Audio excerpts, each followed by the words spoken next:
Hello दोस्तों, मैं आप सभी का दोस्त करोज झा। आज हम लेके आए हैं इलेक्ट्रोस्टैट लेक्चर 2। पिछले लेक्चर में हमने चार्ज के बारे में बात किया था, बेसिक इंट्रोडक्शन। आज हम चार्ज की कुछ प्रॉपर्टी देखेंगे, कुछ फंक्शंस देखेंगे, कुछ रूल देखेंगे। तो हमारे पास ये कंडक्शन।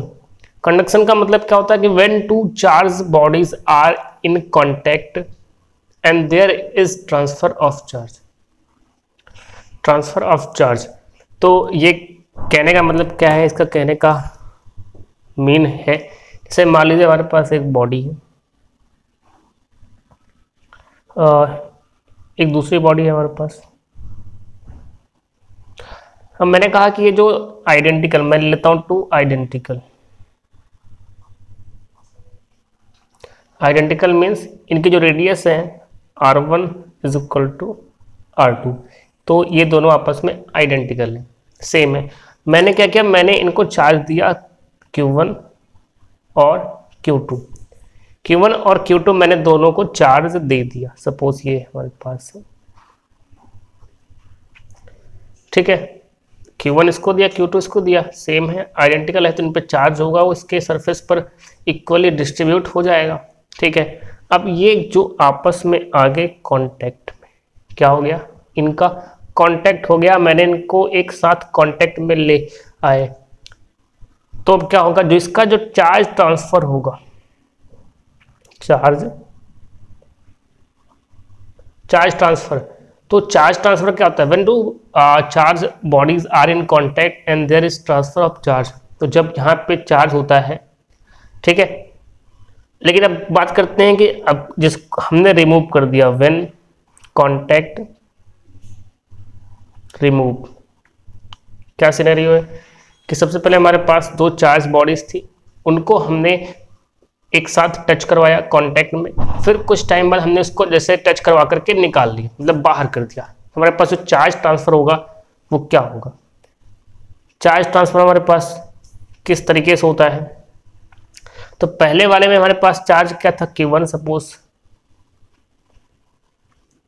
माइनस, अब चार्ज क्या है हमारे पास दूसरे वाले में, क्या है, Q1 Q2। तो हमने देखा कि यहाँ पे जब कांटेक्ट करेंगे तो ये तो रहेगा Q1 माइनस इसका जो ऐड हो जाएगा, क्योंकि ये चार्ज यहाँ पर भी ट्रांसफर होगा, तो ये Q1 plus Q2 divide by 2। इसको सॉल्व करेंगे, हमारे पास आएगा 2Q1 माइनस Q2, ये हो जाएगा, माइनस सेपरेट करेंगे Q1 minus Q2 divide by 2। Simply हमारे पास आ जाएगा Q1 minus Q2 divide by 2। तो हमारे पास फाइनल केस क्या बनेगा, हम लोग देख रहे हैं कि हमारे पास एक चार्ज बॉडी है, सेम आइडेंटिकल है।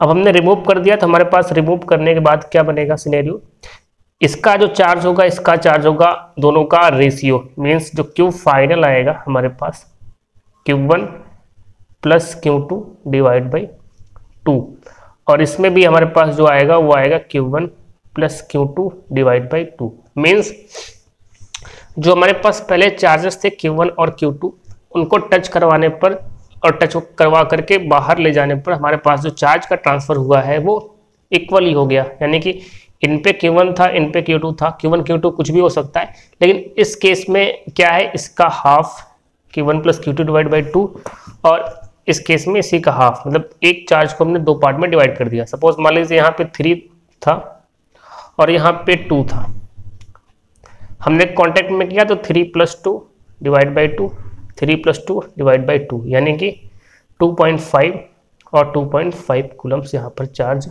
आ गया, यहाँ पर भी और यहाँ पर भी इक्वली डिस्ट्रीब्यूट हो गया। जैसे कि मैं एग्जांपल के थ्रू आपको कुछ क्वेश्चंस लेता हूँ। एग्जांपल में मैंने कहा कि ठीक है, सपोज हम A से B जा रहे, हमारे पास है A +7, जो B है, B भी हमारे पास +7 है, तो हमारे पास चार्ज ट्रांसफर क्या हो जाएगा, इन दोनों का सम, मतलब तो A plus B divide by 2, यानी कि 7 प्लस 7 डिवाइड बाई 2, यानी कि 14 डिवाइड बाई 2 7, ठीक है। इक्वली अलग अलग होता है, ठीक है। लेकिन मान लीजिए यहीं पे मैंने एक ले लिया 6 प्लस 6 का, और यहाँ पे मैंने ले लिया +5, ठीक है। तो इनको सम करेंगे तो 6 + 5 divide by 2 is equal to 11/2 हमारे पास ये आ जाएगा। तो इसका सिंपल सा कंक्लूजन क्या है कि अगर हम एक बॉडी को टच करवाते हैं दूसरी बॉडी से जिसमें चार्ज Q1 है और दूसरे जिसको टच करवाया उसका चार्ज Q2 है, तो दोनों का जो सम आएगा उसका रेशियो दोनों में इक्वली डिस्ट्रीब्यूट हो जाएगा। हाँ जी, तो हमारे पास 2 क्वेश्चन है, देखते हैं। Can a body have a charge of 0.42 into 10⁻18 and 4.8 into 10⁻21। देखते हैं।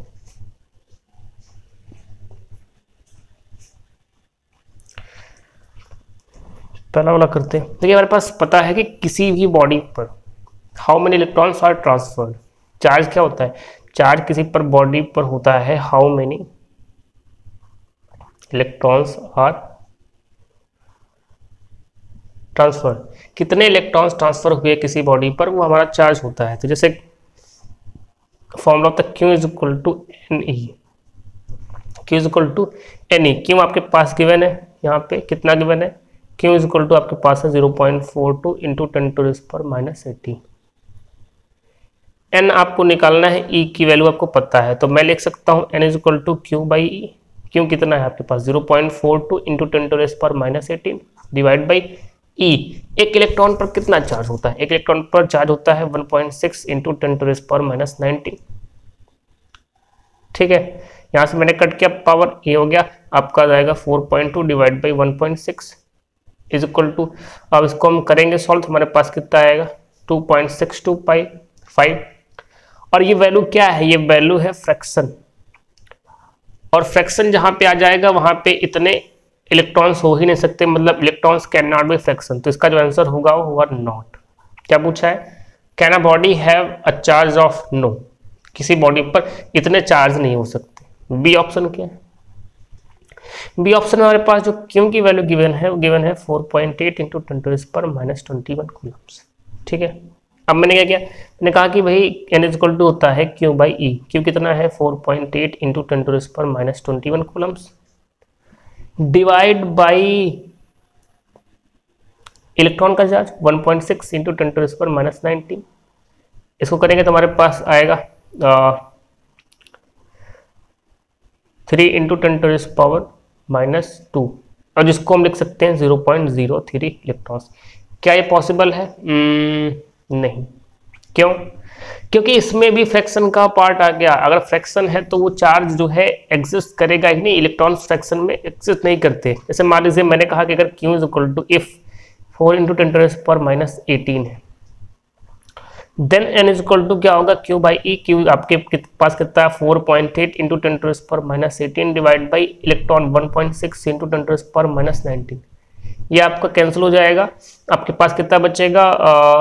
16 30, तो ये हमारे पास 30 बचेगा। N की value 30, N is equal to 30 means 30 electrons can be exist. तो 30 इलेक्ट्रॉन किसी बॉडी पर हो सकते हैं, तो जिसका आंसर आएगा yes, yes it can be. तो किसी भी बॉडी पर चार्ज जो होते हैं वो इलेक्ट्रॉन की वजह से होते हैं।